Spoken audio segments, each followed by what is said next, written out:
বাংলাদেশের স্বাস্থ্য খাত কেমন হবে সেটা হলো বিভিন্ন যে কলা সাবজেক্টে পড়ে হলো এই সাবজেক্টে এসে সে জ্ঞান দিচ্ছে। স্বাস্থ্য খাতে আপনারা যদি ঢাকা মেডিকেলের সামনে যান, যে বহাল দশা আপনারা পাবেন, পুরো বাংলাদেশের স্বাস্থ্য ব্যবস্থার এটা একটা চিত্র। জুনিয়র যারা ডাক্তার রয়েছেন তাদের নির্দিষ্ট কোনো বেতন কাঠামো নাই। আপনি ঢাকা মেডিকেলে, চট্টগ্রাম মেডিকেলে, রাজশাহী মেডিকেলে যাইলে দেখবেন একজন ডাক্তার যে সারা রাত সার্ভিস দিয়ে থাকে, সারা দিন সার্ভিস দিয়ে থাকে, তার একটা ঘুমানোর জায়গা নাই, একটা ভালো ওয়াশরুম নাই, একটা ভালো খাবারের ব্যবস্থা নাই। তাহলে উনি চিকিৎসাটা দিবে কিভাবে? এটা তো গেল ডাক্তার শ্রেণীর এই দুরবস্থা। নার্স যারা রয়েছেন তাদেরকে বাংলাদেশে ABC কোন ক্যাটাগরিতে করে রাখা হয়েছে এটার হলো ইয়াত্তা নেই। নার্সরা আন্দোলন করেছিল বেতন কাঠামোর জন্য, অথচ বিভিন্ন দেশে বাংলাদেশ থেকে নাকি নার্স পাঠিয়ে থাকে।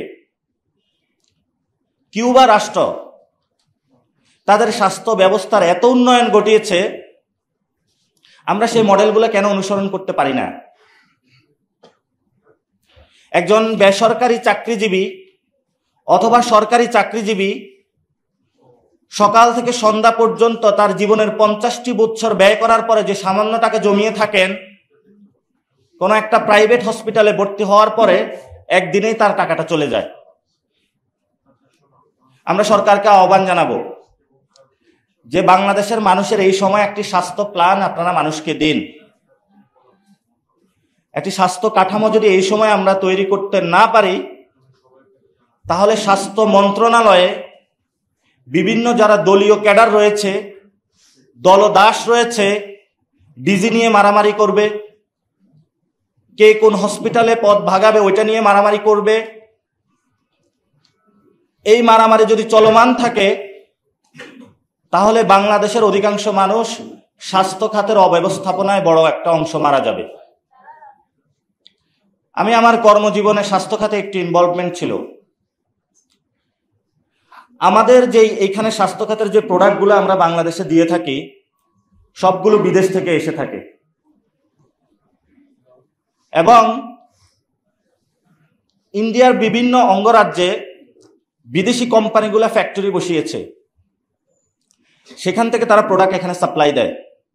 চায়না থেকে সিরিঞ্জ আমরা নিয়ে আসি, বিদেশ থেকে হাই টেকনোলজির জিনিসগুলো আমরা নিয়ে আসি। তাহলে আমরা হাই টেকনোলজি বাদ দিলাম, মিডল যে টেকনোলজিগুলো রয়েছে, সিরিঞ্জ, ব্যান্ডেজ, এগুলো তো আমরা দেশে উৎপাদন করতে পারি। দেশে বড় একটা মাফিয়া গোষ্ঠী সৃষ্টি হয়েছে, এটার নাম হলো JMI। ওনার প্রোডাক্ট ছাড়া কোনো হসপিটাল প্রোডাক্ট কিনতে পারবে না। এবং করোনার সময় ফেস মাস্ক যে বাণিজ্য উনি যেভাবে করেছেন, পুরা স্বাস্থ্য খাতকে উনি হলো ব্ল্যাকমেইল করেছিলেন। তো যদি একটি কোম্পানিকে এভাবে হলো বাংলাদেশ রাষ্ট্র ব্যবস্থা স্বীকৃতি দেওয়া হয়, তাহলে স্বাস্থ্য খাতের যারা তরুণ উদ্যোক্তা রয়েছেন ওনারা কিভাবে ভালো ব্যবসার নিশ্চয়তা বিধান করবেন, এটা এই কোশ্চেনটা আমরা সরকারের কাছে রেখে গেলাম। তাহলে রাষ্ট্রের যে বর্তমান পরিস্থিতি বা চিত্র, এই চিত্র দিয়ে আমরা ইয়াং জেনারেশন যারা রয়েছি আমাদের জীবন হলো বিপন্ন। আমাদের জীবনে নিরাপত্তা নেই, বাসার নিচে নামলে ককটেল খেতে হয়, মার্কেটে গেলে ফরমালিনের খাবার খেতে হয়, চিকিৎসা করাতে যাব হলো সরকারি হসপিটালের ব্যবস্থাপনায় প্রাইভেট হসপিটালে যেতে হয়। প্রাইভেট হসপিটাল হলো কয়েকটা ব্যক্তির কাছে দিয়ে রয়েছে তারা, আবার ওই ব্যক্তিগুলাই পার্লামেন্টে যায় MP হয়, ওই হসপিটালের মালিকগুলাই আবার হলো বিভিন্ন সংগঠনের নেতৃবৃন্দ হয়, এবং সে যে চার্জটা আমাকে দিবে, হাতে ধরিয়ে দিবে, ওটাই আমাকে দিতে হবে। যদি না দিতে পারে, আমার পকেটে না থেকে আমাকে আবার জেলে পাঠিয়ে দিবে। এই হলো বাংলাদেশের স্বাস্থ্য খাতের নৈরাজ্য। এই নৈরাজ্য বন্ধ করার জন্য আমরা সরকারকে জানাবো, আমরা সরকারকে আহ্বান জানাবো যে আপনারা দ্রুত পদক্ষেপ নিন। যদি আপনারা স্বাস্থ্য এবং শিক্ষা খাত জেলে সাজাতে না পারেন, বাংলাদেশের 18 কোটি মানুষের বহির্শক্তি তো দূরের কথা, ভিতরেই তাদের জীবনটা বিপন্ন হয়ে তারা মরণ অবস্থায় একদিকে চলে যাবে। এজন্য আমরা কাজ শুরু করেছি জাতীয় নাগরিক পার্টির পক্ষ থেকে।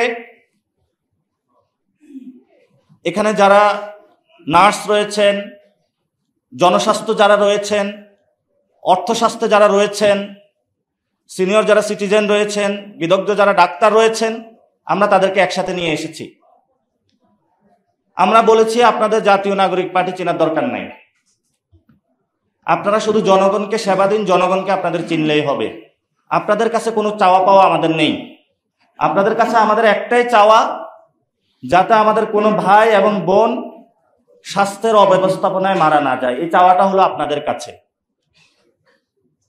পুরো বাংলাদেশের ডাক্তার কমিউনিটির কাছে আমাদের নিবেদন, যখন জুলাই আন্দোলন চলতেছিল,